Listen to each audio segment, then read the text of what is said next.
तो आज हम देखते हैं साइंस 1 का क्वेश्चन बैंक। अलजेब्रा का क्वेश्चन बैंक हमने आपको तमाम जितने भी हल थे बता दिए। आप प्लेलिस्ट में जाइए और प्लेलिस्ट में जाकर आप चेक करेंगे तो अलजेब्रा का जो एक फोल्डर है उसमें आपको तमाम चीज़ें जो है वो मिल जाएगी। अलजेब्रा के तमाम लेसन मिल जाएंगे, उसमें क्वेश्चन बैंक मिल जाएगा। तो आप लोग ज़रूर देखिएगा। अगर कोई चीज़ नहीं समझ में आई तो आप मुझे ज़रूर कमेंट्स करके बताइएगा अगर कोई आपको परेशानी हो रही है तो हम आज जो है वो देखते हैं साइंस 1 का क्वेश्चन बैंक। साइंस 1 यहाँ पे भी कुछ हिदायत दी गई है, वही हिदायत है, आप अच्छे से इसको पढ़ लीजिएगा हिदायत को। लेकिन यहाँ पर जितने टाइप के भी सवालात दिए गए, हम यहाँ पर देखेंगे सबक नंबर 1 का शकली कशिश का। तो यहाँ पर जितने टाइप के सवालात दिए गए इसी टाइप के सवालात जो है वो एग्ज़ाम में पूछे जाते हैं। ये मैंने अलजेब्रा को सॉल्व करते वक्त भी आपको बताया था। तो क्वेश्चन बैंक सॉल्व करना जो है वो आपके लिए बहुत बेनिफिशियल रहेगा। आपको बहुत हेल्प मिलेगी। किस तरह के सवालात जो है वो किताब में से पूछे जाते हैं आपको एक आइडिया मिल जाएगा। क्योंकि साइंस और हिस्ट्री में ऐसा होता है कि बच्चों ज़्यादातर जो है वो इसके पहले सवालात बीच में से भी कुछ पूछे जाते थे। मश्की सवालात भी रहते हैं लेकिन बीच में से भी पूछे जाते हैं। तो यहाँ पर क्वेश्चन बैंक सॉल्व करने के बाद आपको मालूम पड़ जाएगा कि किस तरह से टॉपिक में से सवालात जो है वो लिए जाते हैं। ठीक है, तो आप लोग क्वेश्चन बैंक पूरे मज़ामीन के सॉल्व कीजिए, मश्की सवालात भी हल कीजिए। पेपर बहुत सिंपल आएगा, बिल्कुल टेंशन लेने की ज़रूरत नहीं है। और सबसे अच्छी बात है कि सेल्फ सेंटर है। सेल्फ सेंटर होने की वजह से आपके दिल में जो डर होता है दूसरे सेंटर पे जाके एग्ज़ाम देने का वो नहीं रहेगा, टेंशन नहीं होगी। आपके टीचर्स होंगे, आपका स्कूल होगा, तो आप एक कॉन्फिडेंस के साथ में पेपर दे सकते हैं। तो आप क्वेश्चन बैंक भी सॉल्व कीजिए साथ में हमारे चैनल के साथ में, और आपके मश्की सवालात भी पढ़िए। आप मश्की सवालात अच्छे से उसकी प्रैक्टिस कीजिए। उसमें से बहुत सारे सवालात जो है वो आपके क्वेश्चन बैंक में मौजूद हैं। ठीक है, तो आपकी बहुत अच्छी इसमें तैयारी हो जाएगी। तो अब हम देखते हैं सवाल नंबर 1 का ए। ठीक है, यहाँ पे क्या दिया हुआ है सवाल नंबर 1 में कि एक जिस्म का ज़मीन पर वज़न 120 न्यूटन हो तो इस जिस्म का चांद पर वज़न कितना होगा। ठीक है, तो चांद पर वज़न पूछा है और ज़मीन पर वज़न दिया है तो हम क्या करते हैं, इसको 6 से तकसीम करते हैं। अगर उल्टा पूछा जाएगा तो यानी कि चांद का वज़न दिया है और ज़मीन का वज़न पूछा है तो हम क्या करेंगे, इसको 6 से ज़र्ब कर देंगे। ठीक है, ये चीज़ आप ध्यान रखिए। तो 6 से अगर तकसीम करते हैं तो 6 दूनी 12, यानी कि हमारा ये वाला बयान जो है वो यहाँ पर दुरुस्त होगा। इसके बाद में दूसरा सवाल है M और M2 कमियत के दो अजसाम के दरमियान क़ुव्वत कशिश डैश के रास्त तनासुब में होती है। तो M1 ज़र्ब M2 के रास्त तनासुब में होती है। सतह ज़मीन पर किसी शय का वज़न डैश के बराबर होता है। तो GMM बटे R स्क्वायर। ठीक है, समंदर में पैदा होने वाली मद्दोजज़र का ताल्लुक डैश के शकली असरा से होता है, ज़मीन पर चांद से। शकली असरा की कीमत खते इस्तवा पर कम होती है। इसके बाद एक जिस्म की कमियत चांद पर 100 किलोग्राम है तो ज़मीन पर इस जिस्म की कमियत क्या होगी। तो चांद पर और ज़मीन पर जो कमियत होती है वो मसावी होती है। ठीक है, तो कमियत मसावी होती है। अगर ये 100 किलोग्राम है तो हमारा यहाँ पर भी जवाब क्या आ जाएगा, 100। इसकी ज़मीन पर भी इसकी कमियत कितनी होगी, 100 kg होगी। ठीक है, अब हम देखते हैं सवाल नंबर 2। बाहिमी ताल्लुक बताइए। इसमें 5 सवालात पूछे जाते हैं, 5 टाइप के होते हैं। पहला सवाल है असरा बोझे कशिश शकल, इसकी इकाई है मीटर पर सेकेंड स्क्वायर। अब शकल का मुस्तकिल क्या है, तो इसका क्या है N न्यूटन मीटर स्क्वायर पर kg स्क्वायर। ठीक है, इसकी जी की कीमत 6.67 ज़रब 10 की क़ुव्वत नफ़ी 11 है। तो जी की कीमत सतह ज़मीन पर, तो सतह ज़मीन पर जी की कीमत है 9.8 मीटर पर सेकेंड स्क्वायर। ठीक है, तो असरा बोझे कशिश शकल यानी कि जी है। ठीक है, तो जी की कीमत है। शकली कुव्वत ये है तो शकली तवानाई बिल कवा क्या होगी, तो इसका फॉर्मूला है -GMM बटे R जमा H। तो तमाम फार्मूले जो है वो आपको याद रखना है कि कौन सा फार्मूला किसका है। सतह ज़मीन पर गुरेज शक्ली रफ्तार का फार्मूला ये है, तो सतह ज़मीन से h बुलंदी पर गुरेज शक्ली रफ्तार क्या होगी, तो यहाँ पर जो है वो √2gm/r/h। ठीक है, तो ये हमारा जो है वो सवाल नंबर बी का चौथा सवाल। अब यहाँ पर बयानात सही है या नहीं, हर एक के लिए 1 मार्क्स है। खत इस्तवा पर जी की कीमत सबसे कम होती है, ये बयान सही है। गहराई के लिहाज से जी की कीमत कम होती है, बयान सही है। वज़न गैर सिमती मिकदार है, ये बयान जो है वो गलत है। गुरेज शक्ली रफ्तार का इन्हिसार जिस्म की कमियत पर नहीं होता, ये भी बयान सही है। अब हम देखते हैं, जोड़ियाँ लगाइए। तो गुरेज शक्ली रफ्तार का फार्मूला क्या है, 2gm/r। असरा बोझे कशिश शक्ल, तो इसका फार्मूला क्या है, gm/r²। ठीक है, शक्ली तवानाई बिल कवा, इसका जाब्ता क्या है, माइनस, हमने ऊपर ही लिखा, ये इसका जवाब है। इसके बाद में है केपलर के कानून। केपलर का कानून क्या है, t² is proportion to r³। तो यहाँ पे केपलर का कानून ये है। न्यूटन का शक्ली कुलिया, इसका जवाब है ये। मरकज जो कुव्वत mv⁴/r। ये हो गया हमारा सवाल नंबर 1। अब हम देखते हैं हमारा सवाल नंबर 2 का एक साइंसी वजूहात लिखिए, 2 मार्क्स के लिए 1 सवाल। जिस्म का वज़न मुख्तलिफ सैयारों पर मुख्तलिफ होता है, तो इसका जवाब हमने यहाँ लिखा है, सैयारे की सतह पर 1 m कमियत वाले जिस्म का वज़न सैयारे की कमियत m के रास तनासुब और सैयारे के निस्कुत्र के मुरब्बे के माकूस तनासुब में होता है। तो जिस्म का वज़न क्या होगा, W = gmm/r² होता है। यहाँ कमियत m मुस्तकिल और g कशिश शक्ल का आफाकी मुस्तकिल होता है। मुख्तलिफ सैयारों की कमियतें और निस्कुत्र की निस्बत m/r² सबके लिए यकसा नहीं होती, इसलिए आगे हम सवाल लिख देंगे कि इसलिए जिस्म का वज़न जो है वो मुख्तलिफ सैयारों पर मुख्तलिफ होता है। तो ये आप जवाब जो है वो लिख लीजिएगा। सतह ज़मीन हर गिरने वाला जिस्म हमेशा उमूदन ही रहता है, तो इसका जवाब जो है वो आपके किताब के सफ़ा नंबर 7 पर है। देखो, ठीक है, सफ़ा नंबर 7, ये हमारा सफ़ा नंबर 7 है। सफ़ा नंबर 7 पे यहाँ पर आपको जो है वो लिखना है, यहाँ से ज़मीन की शक्ली कुव्वत का जो टॉपिक है यहाँ से लिखेंगे। ज़मीन अपने करीब की, ये पूरा आपको पैराग्राफ लिखना है। तो आप यहाँ से पूरा लिखेंगे, ये ज़मीन अपने करीब की तमाम अशिया को शक्ली कुव्वत से अपनी जानिब कशिश करती है।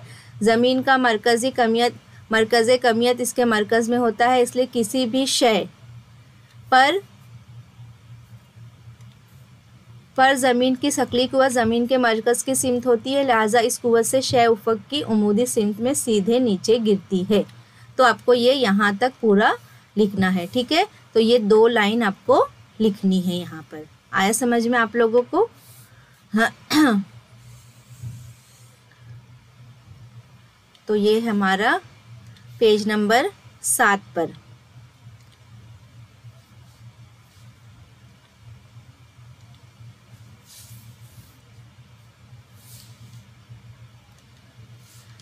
ठीक है, तो ये जो है वो हमारे सवाल नंबर 2 का जवाब है इसका।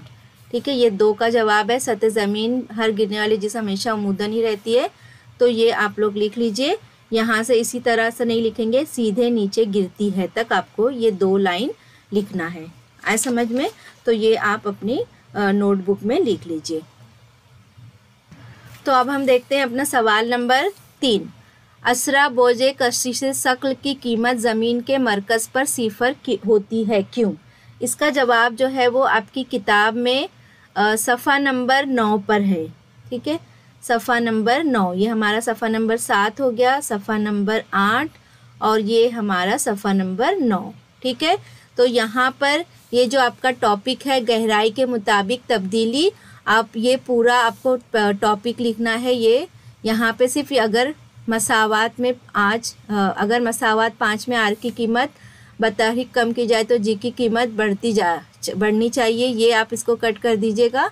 तो उसके बाद में यहाँ से लेकर आपको ये पूरा यहाँ तक लिखना है, ठीक है। और फिर बाद में यहाँ से लेकर आपको ये पूरा पैराग्राफ आपको लिखना है यहाँ तक के, ठीक है।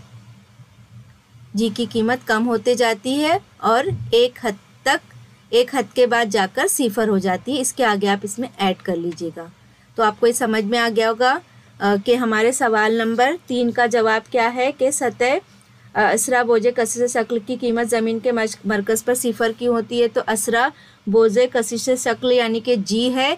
तो यहाँ पे हम लिखेंगे ज़मीन के अंदर गहराई में जाते वक्त भी जी की कीमत तब्दील होती रहती है, लेकिन शय ज़मीन के मरकज़ की जानिब जाने की वजह से जिस्म पर अमल करने वाली शक्ली कुव्वत का ज़मीनी हिस्सा भी कम होता है।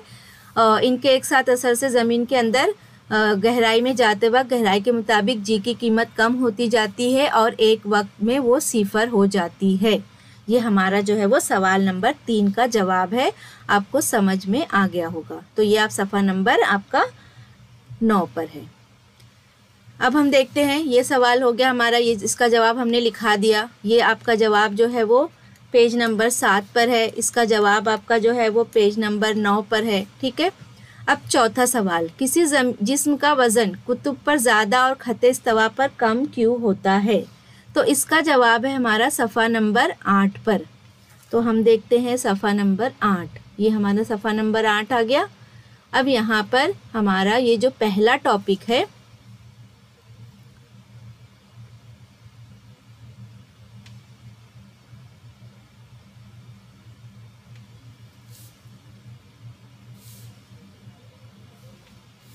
तो ये आपको पूरा पैराग्राफ जो है वो आपको इसमें जवाब में लिखना है, ठीक है। तो ये आपका जो है वो सवाल नंबर 4 का जवाब है। सतह ज़मीन पर तब्दीली वाला आपका टॉपिक है। तो ये आपको समझ में आ गया होगा। तो ये आपका जवाब जो है वो आपकी किताब के पेज नंबर 8 पर है, ठीक है। अब हम देखते हैं अपना अगला सवाल। अब है इबारती सवालात, ठीक है। तो यहाँ पर हम पहला सवाल देखते हैं, अगर ज़मीन की कमियत निस्फ और निस्कुत्र दुगना कर दिया जाए तो जी की कीमत क्या होगी? तो इसको साबित करने के लिए यहाँ पर हम क्या करेंगे, पहले हमारे पास जी का फॉर्मूला हमको मालूम होना चाहिए, जी बराबर GM बटे R²। तो हम क्या करेंगे, यहाँ पर G1 और G2 ले लेंगे। तो जब हम G1 और G2 ले लेंगे तो यहाँ पर हमको GM1 और R1², इसी तरह से G2 बराबर GM2 बटे R2², इस तरीके से हम ले लेंगे। अब क्या करेंगे, अगर ज़मीन की कमियत निस्फ और निस्कुत्र दुगना, तो यहाँ पर चूँकि रेशो में दिया हुआ है तो हम क्या करेंगे, इसको भी G1 बटे G2 लिख लेंगे। तो अगर इसको G1 G2 कर रहे हैं तो इसको भी बटे करेंगे, GM1 बटे R1² और यहाँ पे बटे GM2 बटे R2²। तो ये G और ये G कट गया। क्या मिला हमको, G1 बटे G2 बराबर M1 बटे R1²। अब ये तकसीम में है तो हम इसको अगर ऊपर ज़र्ब में लाते तो इसका ज़र्बी माकूस हो जाएगा। तो ज़र्बी माकूस में क्या हो जाएगा, ये R2² बटे M2, ठीक है। तो अब अगर हम इसको अलग अलग करके लिख लेते हैं, G1 G2 बराबर M1 बटे M2 और ज़र्ब R2² बटे R1²। इतना हमने हल किए। अब क्या दिया हुआ है, ज़मीन की कमियत निस्फ है, यानी कि M1 M2 बराबर क्या है, 1/2 और निस्कुत्र कितना है, दुगना। तो निस्कुत्र क्या है, R1 बटे R2 2 है। लेकिन हमको हल करने के लिए यहाँ क्या आया, R2 R1 आया तो हम इसको उल्टा कर देंगे। तो अगर हम इसका ज़र्बी माकूस करते हैं तो क्या मिल जाता है हमको, R2 और R1 ये 2/1 है। तो क्या आ जाएगा यहाँ पर 1/2, ठीक है। ये दिया हुआ था। तो अब हम इसकी कीमतें लिख देंगे, G1 G2 बराबर M1 M2 कितना है, 1/2 और ये दोनों का स्क्वायर है तो इसलिए 1/2 की कुव्वत 2 आ जाएगी। यहाँ पर 1/2 1 का मुरब्बा यानी 1, 2 का मुरब्बा 4। तो G1 बटे G2 बराबर क्या मिला हमको 1/8 मिला, 2 चौक 8।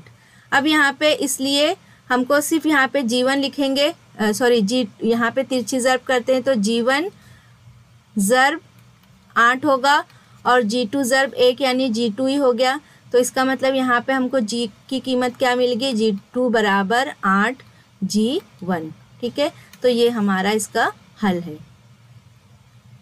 तो ये आप अपनी नोटबुक में लिख लीजिए।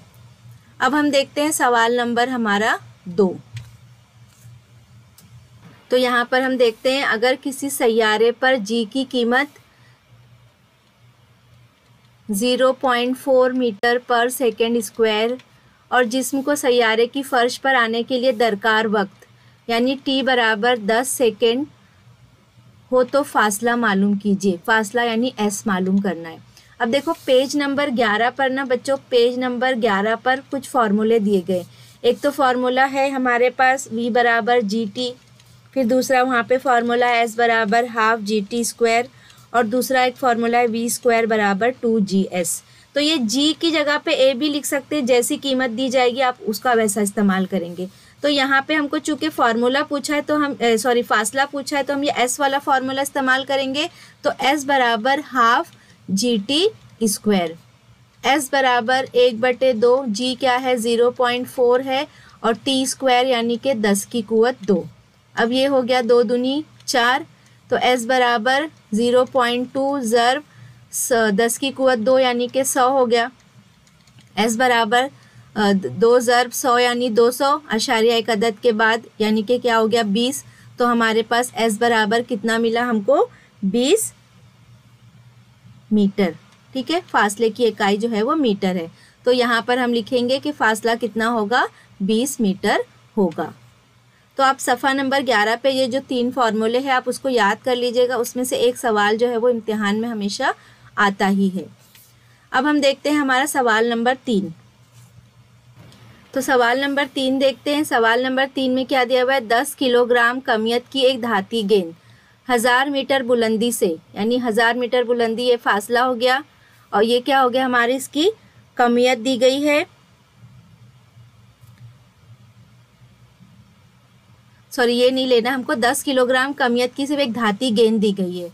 1000 मीटर बुलंदी से ज़मीन पर गिरने के लिए दरकार वक्त मालूम कीजिए। अब ये 1000 मीटर ऊपर से गिरा है ये, तो बुलंदी से जब ऊपर से नीचे छोड़ा गया तो इसकी इब्तिदाई रफ्तार कितनी होगी 0 होगी। ठीक है, तो यहाँ पर चूँकि ये ऊपर से नीचे फेंका जा रहा है तो इसलिए यहाँ पर इसकी इब्तिदाई रफ्तार u बराबर 0 लेंगे। s बराबर है यहाँ पर हमारे पास 1000 मीटर और हमको क्या मालूम पड़ना है कि इसको दरकार गिरने के लिए कितना वक्त लगा, तो t बराबर हमको मालूम करना है। अब यहाँ पर एक और फार्मूला है, ये s बराबर ut जमा हाफ gt स्क्वायर है। ठीक है, 80 स्क्वायर भी ले सकते हैं और g की कीमत जो है वो मुस्तकिल है 9.8 मीटर पर सेकेंड स्क्वायर। अगर नहीं भी दिया है सवाल में नहीं दिया है तो आप उसको ये इस्तेमाल कर सकते हैं। तो हम फार्मूला इस्तेमाल करेंगे s बराबर ut जमा हाफ gt स्क्वायर। तो यहाँ पर s बराबर 1000 इसकी कीमत दी गई है 1000, तो हम इसकी कीमत रख देंगे। s की कीमत हो गई 1000, u हमारा 0 है, t हमको नहीं मालूम है 1/2, g कितना है हमारे पास 9.8 और t की कुवत 2, t हमको मालूम करना है। तो ये 1000 हो गया, यहाँ पे पूरा 0 हो गया, तो यहाँ पे हमको मिला 1/2 ज़र्ब 9.8 ज़र्ब t स्क्वायर। हमको t स्क्वायर मालूम करना है, तो ये 2 बराबर किस तरफ जाके ज़र्ब में हो गया और यहाँ पे ये जो ज़र्ब में है 9.8 ये यहाँ पे आके तकसीम में बदल गया। अब t स्क्वायर वहाँ जाएगा तो क्या बन गया, ये जज़र बन गया 1000 ज़र्ब 2/9.8। अब हम इसको मज़ीद हल करेंगे। इसको आसान करने के लिए हम क्या करेंगे, जो यहाँ पर अशारिया दिया है तो बटे में अगर अशारिया है तो इसका मतलब क्या हुआ कि 1 0 ऊपर बढ़ जाएगा, है ना। तो हमने यहाँ पे 1 0 बढ़ा लिए। अब यहाँ पे ये 98 के ऐसे हिस्से करेंगे कि ये एक किसी का जज़रुल मुरब्बा हो। अब ये 100 1000 और ज़र्ब 10 को ज़र्ब के तो क्या हो गया 10,000 हो गया और यहाँ पर ये 2। अब ये 98 यानी कि 49 ज़र्ब 2, ये 2 और ये 2 कट गया, है ना। तो यहाँ पे हमको क्या मिला 49 और 10,000। अब ये 10,000 का जज़्र मुरब्बा किसका है, ये 100 का, और 49 क्या हो गया यहाँ पर, किसका जज़्र मुरब्बा हो गया, 7। तो हमारा 100/7 जब हम इसको तकसीम करते हैं तो हमको मिलेगा यहाँ पर 14.28 सेकेंड। तो यानी यहाँ पर टी की कीमत क्या मिली हमको, टी बराबर 14.28 सेकेंड। इसको तकसीम करेंगे तो आपको ये जवाब मिल जाएगा। इसके बाद में हम देखते हैं अपना सवाल नंबर 4। तो सवाल नंबर 4 देखते हैं क्या दिया गया है। 50 मीटर बुलंद इमारत की छत से एक जिस्म को गिराया गया। तो फिर से चीज़ जो है वो ऊपर से नीचे की तरफ फेंकी जा रही है। तो यानी यहाँ पर इसकी इब्तिदाई रफ्तार कितनी हो गई, 0 हो गई। 50 मीटर बुलंदी यानी कि एस बराबर कितना हो गया, यहाँ पर 50 मीटर हो गया। जिस्म किस रफ्तार से ज़मीन पर टकराएगा। तो ये अगर इसकी इब्तिदाई रफ्तार है तो जो बाद में पूछा है वो उसकी आखिरी रफ्तार होगी। तो यानी हमको यहाँ पर v की कीमत मालूम करना है। तो हमारे पास जो है वो एक, और यहाँ पे g की कीमत जो है वो मुस्तकिल है 9.8 मीटर पर सेकेंड स्क्वायर। तो हमारे पास एक और फार्मूला है इसका, v² बराबर u² जमा 2gs। ये फार्मूले को भी आपको इस्तेमाल याद रखना है। v² बराबर u² जमा 2gs। जैसी कीमत दी रहेगी वो हिसाब से आपको फार्मूले का इस्तेमाल करना है, ठीक है।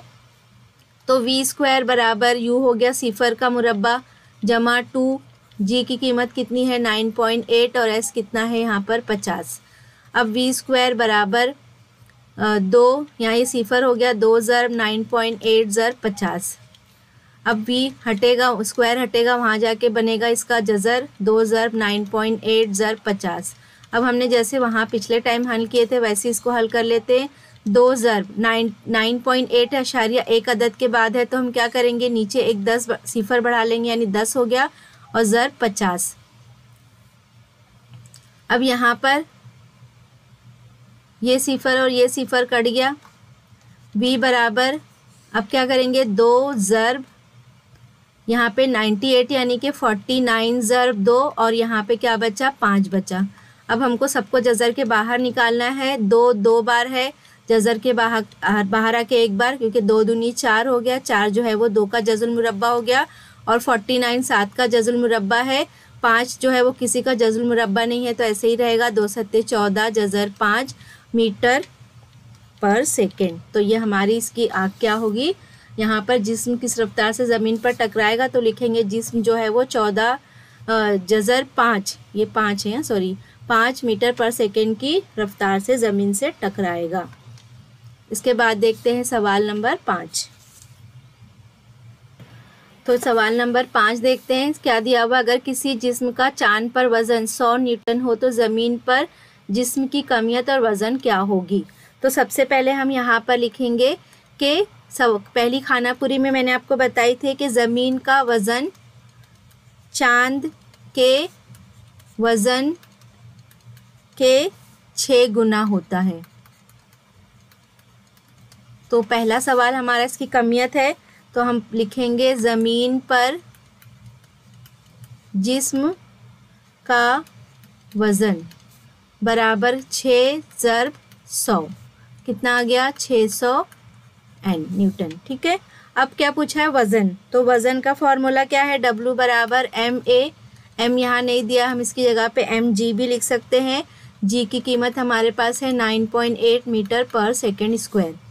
अब यहाँ पर W कितना मिला हमका, ज़मीन पर जिस्म का वज़न कितना है 600, और यहाँ पर M हमको मालूम करना है, ये वज़न हमने मालूम कर लिया, इसकी कमियत मालूम करना है M, और g की कीमत है 9.8। तो इसलिए m बराबर 600, ये ज़रब में है, बराबर के इस तरफ आकर 9.8।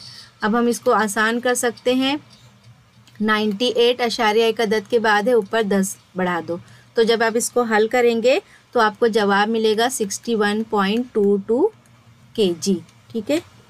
तो ये जो है वो यहाँ पर इसकी कमियत है। इसके बाद देखते हैं सवाल नंबर 6। तो यहाँ पर हम देखते हैं सवाल नंबर 6, 10 किलोग्राम कमियत, यानी यहाँ पर दिया हुआ है कि m बराबर 10 किलोग्राम कमियत वाले जिस्म की ज़मीन से गुरेज सकली रफ्तार क्या होगी। तो गुरेज सकली रफ्तार का फॉर्मूला क्या है, जज़र में 2gm/r।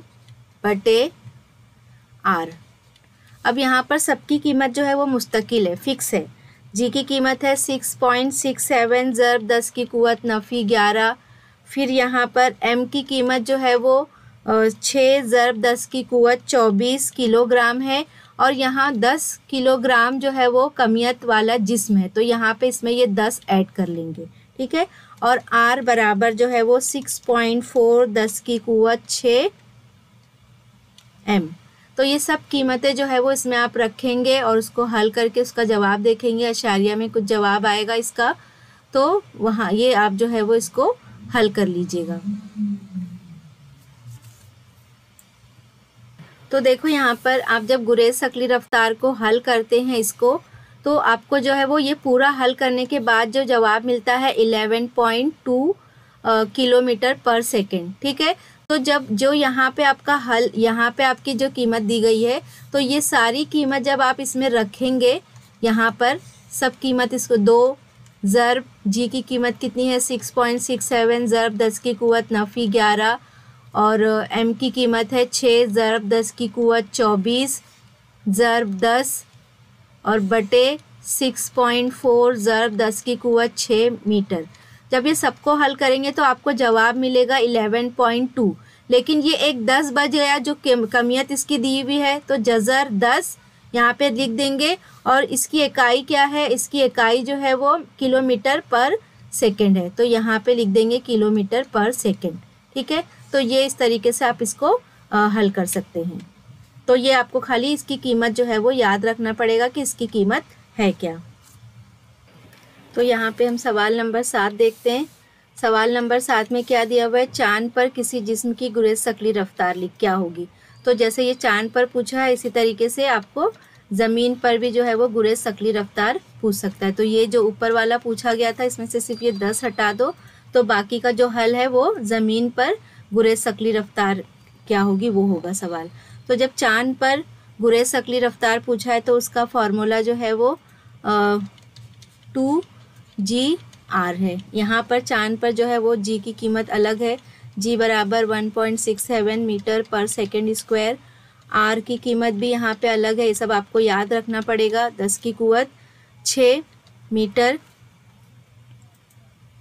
अब यहाँ पर हम इसको कीमत रखेंगे इसकी सबकी, तो 2 ज़रब 1.67 ज़रब 1.74 10 की कुव्वत 6। अब यहाँ पे सबको हल करेंगे तो जवाब आएगा 2411 ज़रब 10 की कुव्वत 3 मीटर पर सेकेंड और बराबर में 2.41। ये कुव्वत 3 को किलोमीटर में बदल दिया मीटर पर सेकेंड। तो यहाँ पर चांद पर जिस्म की गुरेज शकली रफ्तार क्या होगी 2.41 किलोमीटर पर सेकेंड, ठीक है। तो इसी तरीके से सेम सवाल जो है वो ज़मीन के लिए भी आपको पूछा जा सकता है। सवाल नंबर 3 जो है वो फ़र्क लिखिए, हर एक के लिए 2 मार्क्स है। तो यहाँ पर हम देखते हैं इसका फ़र्क लिखिए। ये सवाल हर एक के लिए 2 मार्क्स है। तो यहाँ पर शकल का मुस्तकिल जी, ये तनासुब का मुस्तकिल है जो अददी तौर पर इकाई फासले से दूर 2 इकाई कमियतों पर अमल करने वाली कुव्वत कशिश के मसावी होता है। इसका एक पॉइंट ये वो इसरा है जो ज़मीन की शकली कुव्वत के बास एक जिस्म में पैदा होता है। फिर दूसरा पॉइंट, इसकी कीमत कायनात भर में मुस्तकिल होती है। इसकी कीमत मकाम के लिहाज से तब्दील होती है। फिर एसआई निज़ाम में इसकी इकाई जो है वो न्यूटन मीटर स्क्वायर पर केजी स्क्वायर है और एसआई निज़ाम में इसकी इकाई जो है वो मीटर पर सेकेंड स्क्वायर होती है। तो इस तरीके से ये जो है तुम्हारा स्मॉल जी और ये यहाँ पर कैपिटल जी। तो यहाँ पर हम दूसरा सवाल देखते हैं। शकली तवानाई बिल कवा की तारीफ़ लिखिए और इसका ज़ाब्ता लिखिए। तो शय की मखसूस हालत या मकाम की वजह से इसमें जो तवानाई जमा होती है उसे तवानाई बिल कवा कहते हैं और इसका फार्मूला है नफ़ी Gmm/R जमा H। इसके बाद में तीसरा सवाल, गुरेज शकली रफ्तार से क्या मुराद है, इसका ज़ाब्ता लिखिए। तो एक मखसूस इब्तिदाई रफ्तार ऐसी भी होती है कि इस रफ्तार से गेंद को ऊपर फेंकने पर गेंद ज़मीन की कुव्वत कशिश को मात दे देती है और गेंद ज़मीन पर नहीं गिरती। इब्तिदाई रफ्तार की इस मखसूस कीमत को गुरेज शकली रफ्तार कहते हैं और इसका फार्मूला है 2Gm/R। तो हमने यहाँ पर सवाल नंबर 3 तक देखा। अब उसके आगे जो है वो हम आगे के सवालात जो है वो अपने नेक्स्ट वीडियो में देखेंगे इंशाल्लाह ताला। तो बाकी के जितने भी सवालात है इसको हम नेक्स्ट वीडियो में लेसन नंबर 1 को कंप्लीट करेंगे।